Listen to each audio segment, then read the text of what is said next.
గురూజీ 72 గంటల్లోనే ఫోన్లోని అద్భుతమైన జ్యోతిష్య పరిష్కారం చూపిస్తారు. నమ్మండి, నమ్మకపోండి, ఇది నిజం.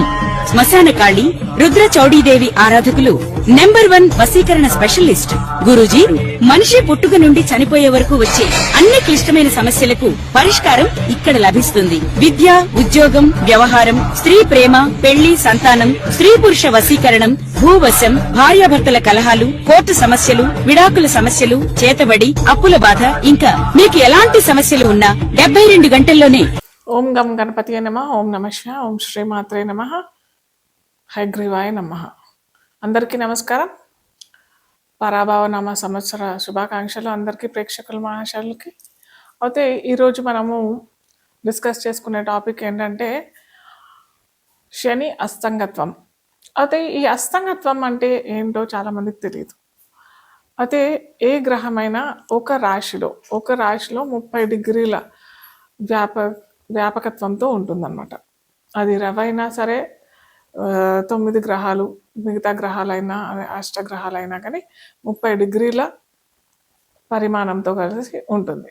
అయితే ఏ గ్రహమైనా రవికి అతి సమీపంలో, దగ్గరలో వచ్చి ఆ వచ్చిన గ్రహం కనుక అతి సమీపంలో అంటే చాలా దగ్గరగా వచ్చేసేసి ఆ గ్రహం రవి నుంచి 10 డిగ్రీల లోపల అంటే ఉదాహరణకి రవి 20 డిగ్రీలలో ఉన్నట్టయితే దానికి సమీప గ్రహము 20 డిగ్రీల లోపల అని అంటే ఒక 15 డిగ్రీలు లేదా 22 డిగ్రీలు, అంటే అటు 20 డిగ్రీల నుంచి 30 డిగ్రీల లోపల అంటే 10 డిగ్రీలు వస్తుంది కదా.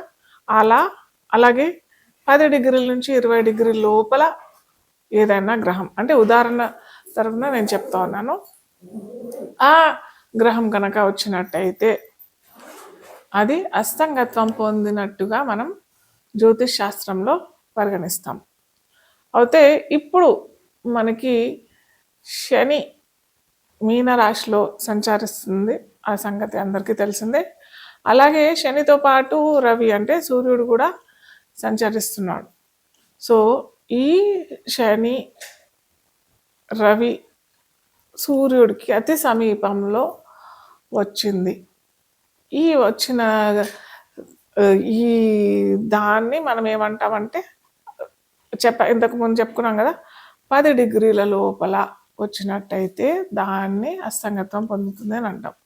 సో ఇప్పుడు శని రవి అతి సమీపంలో 10 డిగ్రీల లోపల మనకి రవి సంచారం శని పైన మీనరాశిలో జరుగుతుంది. అది ఏ సమయంలో ఉందంటే మార్చి 8వ తారీఖు నుంచి ఏప్రిల్ 22, 2026 దాకా ఈ సంగత్వం, ఈ రవి సంచారం అనేది జరుగుతూ ఉంది. సో దీనివల్ల ఏ రాశుల వారికి ఎలాంటి పరిణామం ఎదుర్కోగలుగుతారు, ఎలాంటి సంఘటనలు ఎదుర్కొంటారు, మనము ఒక్కొక్క రాశిగా మనం చూసుకున్నట్టయితే, ముఖ్యంగా ఒక గ్రహం అస్తంగత్వం పొందుతుంది అని అంటే దాని యొక్క కారకత్వాలు, అంటే దాని యొక్క ఫీచర్స్ అన్నీ దెబ్బతింటాయి. అంటే రవి, ఉదాహరణకి మనము ఒక బంతి పెట్టామనుకోండి, ఒక బంతి పెట్టి పెద్ద బంతి, దాని పక్కన ఒక చిన్న బంతి వచ్చింది అనుకోండి, ఈ బంతి నీడలో ఈ చిన్న బంతి కనిపిస్తుందా? కనిపించదు కదా. సో అలాగే ఇక్కడ ఏమైంది, సూర్యుడు పక్కన శని కూడా పెద్ద గ్రహమే, కానీ అన్నిటికంటే సూర్యమండలంలో మనకి రవి పెద్దదైన గ్రహం, అంటే జ్యోతిష్ శాస్త్రంలో గ్రహంగానే పేర్కొంటాం. అయితే ఈ సూర్యుడు శనిని దగ్గరగా అతి సమీపంగా వచ్చి ఆ శని కారకత్వాలన్నిటినీ తనలోని నిగుడికించుకుంటాడు కాబట్టి దీన్ని మనం అస్తంగత్వం అని పేర్కొంటాం. ఆ శని కారకత్వాలు అంటే ఏంటి? శని అందరికీ తెలిసిందే, కర్మకారకుడు, వృత్తికారకుడు, మన యొక్క కర్మాలన్నిటినీ దహింపజేసేవాడు శని. ఆ శని కారకత్వాలు ఇప్పుడు ఈ 40 రోజుల్లో అస్తంగత్వం పొందుతుంది. అంటే ఆ కారకత్వాలన్నీ కొద్దిగా తగ్గిపోతాయి. దీనివల్ల ఏమవుతుంది? దీనివల్ల ఏ ఏ రాశికి ఎలాంటి ఫలితాలు వస్తాయి? అది మనము ఇప్పుడు ఒక్కొక్క రాశిగా మనము చూసుకుందాం. కన్యా లగ్నం, లగ్నం తెలియని వారికి రాశి అనుకున్నట్టయితే ఈ కన్యా రాశికి అధిపతి ఎవరు అని అంటే బుధుడు. ఇక్కడ మనకి చూసుకోవాల్సింది ఏంటంటే పంచమాధిపతి అవుతాడు. ఓకే, సారీ, పంచమాధిపతి అవుతాడు, షష్టాధిపతి అవుతాడు శని. ఈ కన్యా లగ్నం లేదా రాశి వారికి అయితే వీరు జాగ్రత్త పడాల్సింది ఏంటంటే ప్రతి ఒక్కరు, ఇది సామాన్యులకైనా కానీ ఎవరికైనా కానీ, మీ సంతాన అభివృద్ధి కోసం ఏమన్నా చేయాలి అని అనుకుంటే మటుకు ఇది సరి అయిన సమయం కాదు. లేదా సంతానం కోసం ఆశించే వాళ్ళు కొద్దిగా ఏమన్నా మేము ఇలా కూడా అడుగుతుంటారు నాకు చాలామంది, IVF ఇవన్నీ చేసుకోవాలని అంటే ఇదైనా సరి అయితే సమయం అయితే కాదు. ఎందుకంటే పంచమాధిపతి అక్కడ అస్తంగత్వం పొందింది, సప్తమంలో అస్తంగత్వం చెందింది, అది కూడా మీనరాశిలో. మీనరాశికి అధిపతి ఎవరు అని అంటే గురువు. అంటే ఈ గురువు సంతానకారకుడు కాబట్టి సంతాన సమస్యలు, సంతానానికి సంబంధించిన అవరోధాలు, సంతానానికి సంబంధించిన అడ్డంకులు వస్తాయి. కాబట్టి ఈ 30-40 రోజులు కొద్దిగా ఆగండి. ఆగిన తర్వాత మీరేమన్నా చేసుకోవాలనే ప్రయత్నాలు చేసుకోవాలి. లేకపోతే సంతాన పురోగతి కోసం ఏమన్నా వ్రతాలు, నోములు అవి ఏమైనా చేస్తున్నామని అంటే మటుకు కూడా కొద్దిగా ఆగి తర్వాత చేసుకుంటే చాలా మంచిది. మంత్రోపాసన చేసుకునే వారికి, జ్యోతిష్ శాస్త్రంలో ఉన్న వారికి కూడా కొద్దిగా ఈ లేదా ఇంకా ఏదైనా మేము ఉన్నతి చదువుల కోసం మేము బయటికి వెళ్తున్నాము, చేస్తున్నాము అని అనుకున్న వారికి కూడా కొద్దిగా అడ్డంకులు, అవరోధాలు ఎదుర్కొనే అవకాశాలు అయితే చాలా ఉంటాయి ఈ 40 రోజులు. సో వీరు కనుక ఖచ్చితంగా విష్ణు సహస్రనామ పారాయణం ప్రతి బుధవారము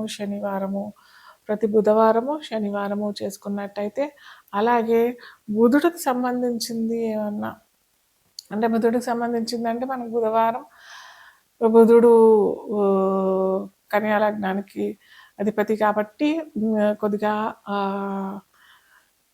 తమలపాకులతో శనీశ్వరుడికి అర్చన చేస్తే చాలా మంచిది. ఎప్పుడు అనంటే అది మంగళవారాలు